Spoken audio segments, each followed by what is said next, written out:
Subscribe कीजिए हमारे YouTube channel को और साथ ही दबाइए इस बेल आइकॉन को ताकि आपको मिलते रहे नए अपडेट्स हमारे नेक्स्ट। आज इस वीडियो में हम जानने वाले हैं different types of personal protective equipment यानी कि पीपीई। तो चलिए शुरू करते हैं। पीपीई यानी कि पर्सनल प्रोटेक्टिव इक्विपमेंट, यह हमें कब इस्तेमाल करना पड़ता है? जब कोई पर्सन किसी रिस्की सिचुएशंस को हैंडल कर रहा होता है और उसमें उसकी हेल्थ और सेफ्टी रिलेटेड प्रॉब्लम होती है, तब उसे डिफरेंट टाइप्स ऑफ पीपीईज का इस्तेमाल करना पड़ता है according to work conditions and situations. तो चलिए देखते हैं कि यूजर्स को अगर सेफ डिफेंस करना हो तो वो कौन से टाइप की पीपीईज इस्तेमाल कर सकता है और कौन से सिचुएशन में कर सकता है। तो चलिए देखते हैं कि डिफरेंट टाइप्स ऑफ पीपीईज क्या है। आज इस वीडियो में हम जानने वाले हैं कि total 8 different types of PPEs के बारे में। तो सबसे पहले देखते हैं हेड प्रोटेक्शंस। हेड प्रोटेक्शंस ये हमें कब इस्तेमाल करना पड़ता है कि जब कोई मटेरियल्स ऊपर से नीचे गिर रहा हो या फिर कोई ऑब्जेक्ट जो है वो स्विंगिंग होता हो, उस कंडीशंस में हमें हेड प्रोटेक्शन पहनना बहुत ही जरूरी है, क्योंकि अगर कोई फॉलिंग मटेरियल से हमें बचना हो तो हमें हेड प्रोटेक्शंस लगाना बहुत ही जरूरी है। हेड प्रोटेक्शन इस प्रकार डिजाइन किया जाता है ताकि वो जो स्टेशनरी ऑब्जेक्ट है उसके साथ अगर वो टकरा भी जाए तो आपको उतना ज्यादा इम्पैक्ट नहीं होगा। जैसे कि हम हेड प्रोटेक्शन यूज करते हैं कैप्स या फिर हेयर नेट्स, वो कब? जब भी आप मशीनरीज के ऊपर काम करते हो तो वहां पर इंटेंगलमेंट होने का खतरा होता है, तो उस खतरे से बचने के लिए हमें हेड प्रोटेक्शन इक्विपमेंट का यूज करना पड़ता है। एग्जाम्पल के तौर पर कैप्स और हेयर नेट्स जो हमें मशीन में इंटेंगलमेंट होने से बचा सके। तो चलिए कुछ एग्जांपल देखते हैं हेड प्रोटेक्शन के। तो सबसे पहले है हेलमेट्स, हार्ड हैट्स, बम कैप्स, गार्ड्स, एसेसरीज। ये हेड प्रोटेक्शन के एग्जांपल है। अब एग्जांपल देखते हैं कि ऐसे कौन सी एक्टिविटी है कि जहां पर हमें हेड प्रोटेक्शन का इस्तेमाल करना जरूरी होता है। तो सबसे पहले है कंस्ट्रक्शन और बिल्डिंग रिपेयर एक्टिविटी, या फिर कोई टनल में काम करना या फिर एक्सकैवेशन में काम करना। दूसरा एग्जांपल है जब भी आप मोटरसाइकिल को ड्राइविंग करते हो तब आपको हेड प्रोटेक्शन पहनना बहुत ही जरूरी होता है। तो चलिए देखते हैं कि अभी हमारा दूसरा पीपीईज क्या है। पीपीईज है हमारा हैंड प्रोटेक्शंस। आपको पता है जब भी आप साइड पर कोई काम करते रहते हो तब आपका हार्म, हैंड्स और फिंगर्स, इनको ज्यादातर इंजुरीज होती रहती है। तो इस इंजुरीज को हमें अवॉइड करना हो तो हमें हैंड प्रोटेक्शन करने की बहुत ही जरूरत होती है। तो हैंड प्रोटेक्शन हमें कब इस्तेमाल करना पड़ता है? जब अगर मान लो हीट से बचना हो, कोल्ड से बचना हो, या फिर कोई वाइब्रेशन का काम हो उससे बचना हो, या फिर जहां पर जलने का खतरा हो उससे बचना हो, या फिर कोई शार्प ऑब्जेक्ट हो जिससे हमें कट हो सकता है, या फिर कोई बैक्टीरियोलॉजिकल रिस्क हो, या फिर कोई केमिकल कंटेमिनेशन हो। इस एक्टिविटी के वक्त आपको हैंड प्रोटेक्शन इक्विपमेंट का यूज करना बहुत ही जरूरी है। चलिए कुछ एग्जांपल देखते हैं हैंड प्रोटेक्शन इक्विपमेंट के। Work gloves and gauntlets. जैसे कि आप कंस्ट्रक्शन साइट पे आप काम करते हो तब आपको रबर हैंड ग्लोव्स होते हैं, कॉटन हैंड ग्लोव्स होते हैं, हेवी ग्लोव्स होते हैं, लाइट ड्यूटी ग्लोव्स होते हैं, फिर वेल्डिंग के जो लेदर ग्लोव्स होते हैं, ये सारे हैंड प्रोटेक्शन में आते हैं। अब चलिए देखते हैं कि ऐसी कौन सी एक्टिविटी है कि जिसमें आपको हैंड प्रोटेक्शन इक्विपमेंट की जरूरत होती है। तो constructions and outdoor work activity, उसमें आपको हैंड प्रोटेक्शन की जरूरत होती है। जब भी आप कोई वाइब्रेटिंग एपरेटस यूज करते हो तब आपको हैंड प्रोटेक्शन की जरूरत होती है। जब आप कोई तो हॉट वर्क या फिर कोल्ड वर्क एनवायरनमेंट में काम करते हो तब आपको हैंड प्रोटेक्शन की जरूरत होती है। जब आप कोई केमिकल्स या फिर हजार्डस एलिमेंट्स में काम करते हो उस वक्त आपको हैंड प्रोटेक्शन की जरूरत होती है।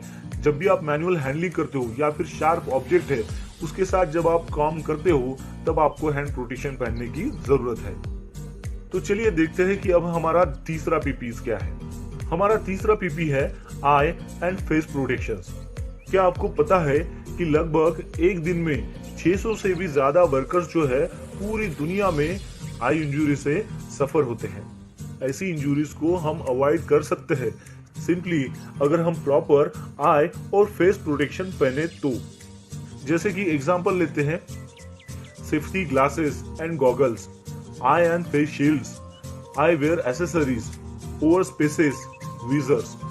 तो चलिए देखते हैं कि आपको ये आई और फेस प्रोटेक्शन इक्विपमेंट कब इस्तेमाल करने हैं।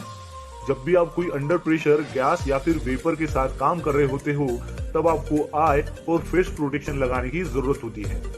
जब भी आप कोई वेल्डिंग ऑपरेशंस करते हो तब आपको आई और फेस प्रोटेक्शन पहनने की जरूरत होती है। जब भी आप कोई हजार्डस सब्सटेंस हैंडलिंग करते हो तब भी आपको आई और फेस प्रोटेक्शन पहनने की जरूरत होती है। तो चलिए देखते हैं कि अभी हमारा चौथा पीपीज क्या है। चौथा पीपीज है रेस्पिरेटरी प्रोटेक्शन। रेस्पिरेटरी प्रोटेक्शन जो है वो हमारा ब्रॉड ग्रुप ऑफ पीपीज है, जैसे कि वो ब्रीथिंग एपरेटस में इस्तेमाल किया जाता है, फुल फेस और हाफ मास्क रेस्पिरेटरी भी हो सकता है, पावर रेस्पिरेटरी हो सकता है, प्रोटेक्टिव हुड्स हो सकता है, डिस्पोजल फेस मास्क हो सकता है, डिटेक्टर्स हो सकते हैं, मॉनिटर हो सकते हैं, एक्सेट्रा। जब हमें इस टाइप की पीपीज यूज करनी होती है तब हमें एडुकेट ट्रेनिंग उसके प्रति होना चाहिए, ताकि हम समझ सके कि इस पीपीज का इस्तेमाल कैसे किया जाए। रेस्पिरेटरी प्रोटेक्शन का इस्तेमाल कब होता है कि जब लार्ज अमाउंट में कोई गैसेस लीकेज हो या फिर पाउडर्स हो, डस्ट या फिर वेपर्स निकली हो, उस टाइम हमें रेस्पिरेटरी प्रोटेक्शन का इस्तेमाल करना पड़ता है। चलिए अब देखते हैं हमारा फिफ्थ पीपीज क्या है। तो हमारा फिफ्थ पीपीज है हेयरिंग प्रोटेक्शन। जब आपकी वर्क इन्वायरमेंट में बहुत ही ज्यादा साउंड हो रहा है, वहां पर हाई नॉइज लेवल है, उस वक्त आपको हेयरिंग प्रोटेक्शन इक्विपमेंट पहनने की बहुत ही जरूरत है। एक ऐसा इन्वायरमेंट है कि जहां पर बहुत ज्यादा नॉइज हो रहा है, फिर आपने वहां पर अगर हेयरिंग प्रोटेक्शन पहन लिया, इसका मतलब ये नहीं कि आप कंटिन्यू काम कर सकोगे। आपको आपके हाइजीन और कंफर्ट जोन को भी मेंटेन करते रहना है। आपको देखना है कि जो एम्प्लॉय वहां पर काम कर रहा है उस अकॉर्डिंगली अगर नॉइज लेवल ज्यादा है, उसके तहत आपको राइट पीपीज सेलेक्ट करनी है, जैसे कि एयर प्लग हो, नॉइज मीटर हो या फिर एयर मफ हो। चलिए कुछ एग्जांपल लेते हैं हेयरिंग प्रोटेक्शन इक्विपमेंट का। तो आप उसमें देख सकते हैं कि air plugs and defenders, noise meters, communication sets, acoustic foam, ये सारे एग्जांपल है हेयरिंग प्रोटेक्शन इक्विपमेंट के। चलिए देखते हैं कि हमारा 6 पीपी क्या है। हमारा 6 पीपी है foot protection. Foot protection equipment को इस प्रकार डिजाइन किया जाता है ताकि वो आपके फुट को और आपके लेग्स को वेरियस टाइप ऑफ हजार्ड्स जो है उससे बचा सके। एग्जांपल के तौर पर जैसे कि बहुत ज्यादा टेम्परेचर है, क्रशिंग हो सकता है, वहां पर पियर्सिंग हो सकता है, या फिर स्लिपरी पोर्शन है, स्लीपिंग है, कटिंग है, केमिकल्स है या फिर इलेक्ट्रिसिटी हजार्ड है, उस वक्त आपको फुट प्रोटेक्शन पहनना बहुत ही जरूरी है। जब भी आप कोई कंस्ट्रक्शन एक्टिविटीज में इन्वॉल्व हो या फिर कोई वर्क या फिर कोई कोल्ड या फिर हॉट वर्क इन्वायरमेंट में आपको काम करना हो, या फिर जब आप काम कर रहे हो तो आपको केमिकल्स को हैंडल करना हो, या फिर कोई भी हेवी ऑब्जेक्ट जो है वो आपको मैन्युअली हैंडल करना हो, उस वक्त आपको फुट प्रोटेक्शन पहनने की बहुत ही जरूरत है। चलिए एग्जांपल लेते हैं फुट प्रोटेक्शन इक्विपमेंट का, जैसे कि safety boots and shoes, anti static and conductive footwear. चलिए देखते हैं कि हमारा 7वां यानी कि 7 पीपी क्या है। तो हमारा 7 पीपी है बॉडी प्रोटेक्शन। खास तौर से हमें बॉडी प्रोटेक्शन इक्विपमेंट का इस्तेमाल कब करना पड़ता है कि जब मान लो वेदर कंडीशंस अच्छी नहीं है और आपको आउटडोर काम करना पड़ता है, जैसे कि विजिबिलिटी कम है, तब आपको हाई विजिबिलिटी जैकेट पहनना पड़ता है। और खास तौर से हाई विजिबिलिटी जो जैकेट है यूजर ने पहनना जरूरी क्यों है, क्योंकि वहां पर बहुत सारी मिक्स व्हीकल है, जैसे कि बाइक्स, मोटर्स, कार्स, बसेस, ये बहुत सारी व्हीकल्स है और पेडेस्ट्रियन ट्रैफिक, तो वहां पर इजीली विजिबल हो सके, इसलिए आपको हाई विजिबिलिटी जैकेट पहनना बहुत ही जरूरी है। जहां पर बहुत ज्यादा एक्सट्रीम टेम्परेचर है वहां पर भी आपको बॉडी प्रोटेक्शन पहनना बहुत ही जरूरी है। जब आप कोई भी काम कर रहे हो जिसमें इंटेंगलमेंट होने का खतरा है या फिर ड्रोनिंग होने का खतरा है या फिर कोई केमिकल कंटेमिनेशन हो सकता है, उस वक्त आपको बॉडी प्रोटेक्शन पहनना बहुत ही जरूरी है। चलिए कुछ एग्जांपल लेते हैं बॉडी प्रोटेक्शन इक्विपमेंट का, जैसे कि लाइफ जैकेट्स है, क्लोथिंग है कुछ स्पेसिफिक वेदर कंडीशंस के लिए, हाई विजिबिलिटी क्लोथिंग है, हार्नेसेस है। चलिए देखते हैं कि हमारा 8वां पीपी क्या है। हमारा 8 पीपी है height and access protection. Height और एक्सेस प्रोटेक्शन को इस्तेमाल करने के लिए वो जो यूजर्स है उन्हें सबसे पहले एक ट्रेनिंग प्रोग्राम से जाना पड़ता है, ताकि वो जो यूजर्स है उन्हें हाइट और एक्सेस प्रोटेक्शन के बारे में पता चल सके कि उसका किस प्रकार इस्तेमाल करना चाहिए। हाइट और एक्सेस प्रोटेक्शन इक्विपमेंट जो है उसे कॉम्पिटेंट पर्संस के द्वारा पेरियोडिकली, जैसे कि वीकली हो, 15 डेज हो या फिर 1 मंथ हो, इनमें उसको इंस्पेक्ट करना है। और कॉम्पिटेंट पर्सन ही उसे डिसाइड करेगा कि ये अभी यूज करने के लिए फिट है कि नहीं है। अगर वो मान लो कि यूज करने के लिए फिट नहीं है या फिर वो डैमेज है तो उसे इमीडिएटली रिप्लेस करना है।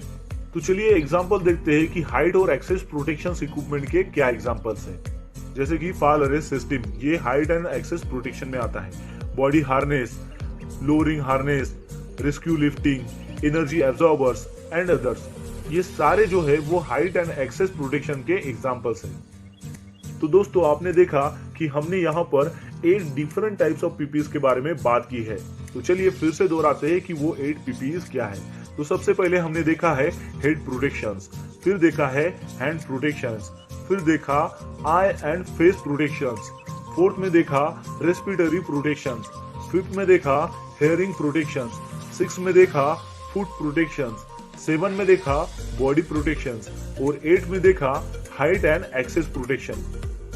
तो आशा करता हूँ दोस्तों कि आपको डिफरेंट टाइप्स ऑफ पीपीज के बारे में पता चल गया होगा और आपके मन में जो भी डाउट था पीपीज के बारे में वो सब क्लियर हो चुका होगा।